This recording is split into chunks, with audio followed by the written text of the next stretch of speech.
Assalamualaikum warahmatullahi wabarakatuh. Shalom, Om Swastiastu, Namo Buddhaya, Salam Kebajikan, Salam sejahtera untuk kita semua. Baik, sebelumnya saya perkenalkan diri. Nama saya Rangga Andrio Putra dengan NPM B1A021033, mahasiswa Fakultas Hukum Universitas Bengkulu, dengan konsentrasi hukum pidana. Di sini saya akan menjelaskan sedikit mengenai materi secara singkat, pengantar psikologi abnormal. Baik, di sini saya akan berangkat dari sebuah pengertian daripada psikologi abnormal ini. Lalu apa yang dimaksud dengan psikologi abnormal? Psikologi abnormal merupakan salah satu cabang psikologi yang berupaya untuk memahami pola perilaku abnormal dan cara menolong orang-orang yang mengalaminya. Lalu bagaimana kriteria untuk menentukan orang tersebut memiliki abnormalitas? Tentunya yang pertama ialah perilaku yang tidak biasa. Yang kedua adalah perilaku yang tidak dapat diterima secara sosial atau melanggar daripada norma sosial. Yang ketiga adalah persepsi atau interpretasi yang salah terhadap realitas. Yang keempat adalah orang-orang tersebut berada dalam situasi yang stres personal yang signifikan. Yang kelima adalah perilaku yang maladaptif. Dan yang terakhir ialah perilaku berbahaya. Dalam menentukan normal dan abnormal dapat melalui dua pendekatan. Yang pertama ialah pendekatan melalui kuantitatif, dan yang kedua ialah pendekatan melalui kualitatif. Apa yang maksud dengan pendekatan kuantitatif ini? Ialah berdasarkan patokan statistik. Maknanya sering atau tidaknya sesuatu itu terjadi. Yang kedua ialah pendekatan melalui kualitatif, yaitu menegakkan pedoman-pedoman normatif berdasarkan observasi empirik pada tipe-tipe ideal dan sering terikat pada faktor sosio-kultural. Setelah membahas abnormalitas ini, tentunya saya akan melanjutkan membahas mengenai apa saja penyebab daripada abnormalitas ini. Yang pertama ialah kontribusi daripada genetik. Dalam pembahasan mengenai kontribusi sebuah gen, terdapat istilah yang disebut dengan diatesis stres model, yang artinya individu mewarisi sebuah gen. Berbagai kecenderungan untuk mengekspresikan sifat atau perilaku tertentu yang dapat diaktifkan melalui kondisi stres. Yang kedua ialah peran sistem saraf. Pakar psikopatologi merumuskan teori mengenai peran aktivitas neurotransmitter yang mempengaruhi sebuah kepribadian. Yang ketiga ialah proses perilaku dan kognitif. Teori daripada Seligman menyebutkan bahwa orang menjadi gelisah dan depresi ketika mereka membuat atribusi bahwa mereka tidak memiliki kontrol atas stres yang terjadi dalam hidupnya. Yang keempat ialah pengaruh daripada emosional. Terdapat istilah mengenai pengaruh emosional ini, yaitu fight or flight response.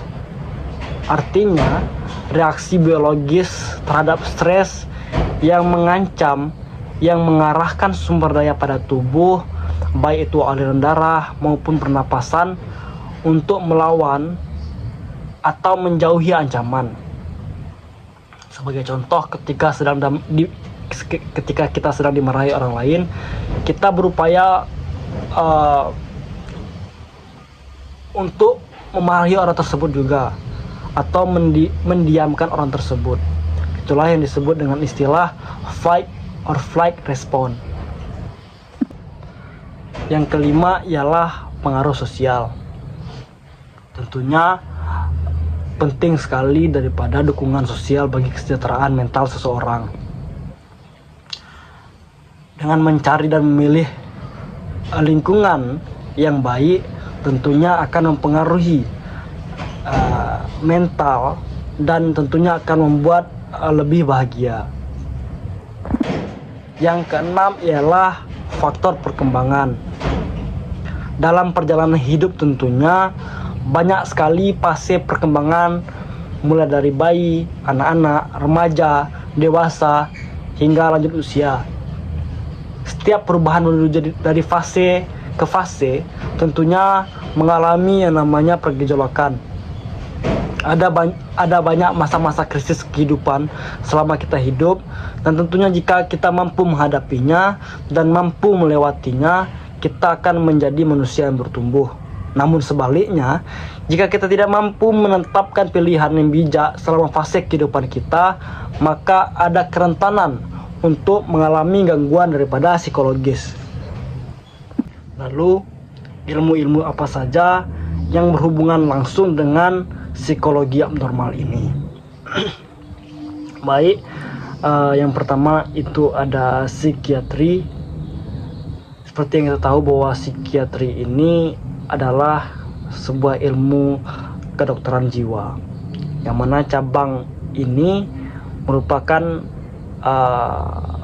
ilmu yang mempelajari segala hal yang berhubungan dengan gangguan jiwa, yaitu dalam hal pengenalan, pengobatan, rehabilitasi, dan pencegahan, serta juga dalam hal pembinaan dan peningkatan kesehatan jiwa. Lalu apa hubungan psikologi dan psikologi abnormal ini dengan psikiatri? Yaitu keduanya ini sama-sama mempelajari hal yang berhubungan dengan gangguan dan penyakit jiwa. Namun juga memiliki perbedaan. Dalam psikologi abnormal ini, usaha tersebut tidak sampai pada penyembuhan dan rehabilitasi, terlebih lagi bagi penderita psikosis. Yang kedua ialah neurologi. Neurologi ini merupakan cabang ilmu kedokteran yang khusus mempelajari mengenai struktur dan fungsi saraf, serta diagnosis dan penyembuhan gangguan sistem saraf. Neurologi ini diperlukan dalam psikologi abnormal karena terjadinya kelainan jiwa dapat disebabkan oleh kelainan pada sistem saraf. Yang ketiga ialah psikoanalisis. Psikoanalisis ini memiliki dua dimensi, yaitu sebagai aliran psikologi dan teknik terapi. Sebagai aliran psikologi ini, psikoanalisis banyak membahas mengenai kepribadian manusia beserta dinamikanya. Dan sebagai teknik terapi, psikoanalisis ini bertolak dari anggapan bahwa gangguan jiwa dapat karena faktor organis dan terutama faktor psikologis. Oleh karena itu, untuk menyembuhkan gangguan jiwa, maka harus diawali dengan mengungkap akar permasalahannya, yaitu dengan bersumber dari faktor-faktor psikologis penderita. Lalu apa saja penyakit yang dialami seseorang yang mengalami abnormalitas ini? Yang pertama adalah psikopatologi. Psikopatologi ini adalah perilaku abnormal atau mental yang terganggu, di mana ditandai dengan adanya kesalahan dalam penyesuaian diri, yang disebut juga dengan perilaku maladaptif atau penyesuaian diri yang salah. Yang kedua ialah gangguan mental, yang mana gangguan yang berat pada fungsi-fungsi mental bahkan digunakan pula untuk perilaku-perilaku yang secara komprehensif tidak efektif. Yang ketiga adalah gangguan emosional, mengacu pada adanya integrasi kepribadian yang tidak akurat dan adanya tekanan pribadi yang menimbulkan stres yang bersifat negatif. Yang kelima, ada gangguan perilaku.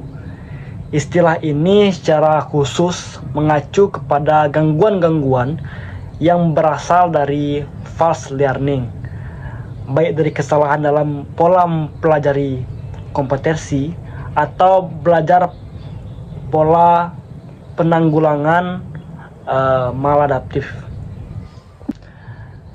Yang keenam, ada gila. Bahwasanya gila ini mengindikasikan seorang memiliki ketidakmampuan untuk mengelola masalah-masalahnya atau melihat serta menduga konsekuensi atas perilakunya. Yang ketujuh, ada fobia, yang mana fobia ini merupakan ketakutan irasional yang berlebihan terhadap suatu situasi atau objek spesifik. Fobia dapat mengakibatkan yang namanya kompulsi.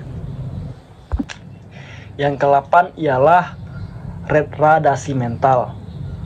Bahwasanya keadaan dengan intelijensi yang kurang sejak masa perkembangan atau sejak lahir biasanya terdapat perkembangan mental yang kurang secara keseluruhan. Mungkin hanya itu yang dapat saya sampaikan. Lebih dan kurangnya saya mohon maaf. Wabillahi taufiq wal hidayah. Wassalamualaikum warahmatullahi wabarakatuh.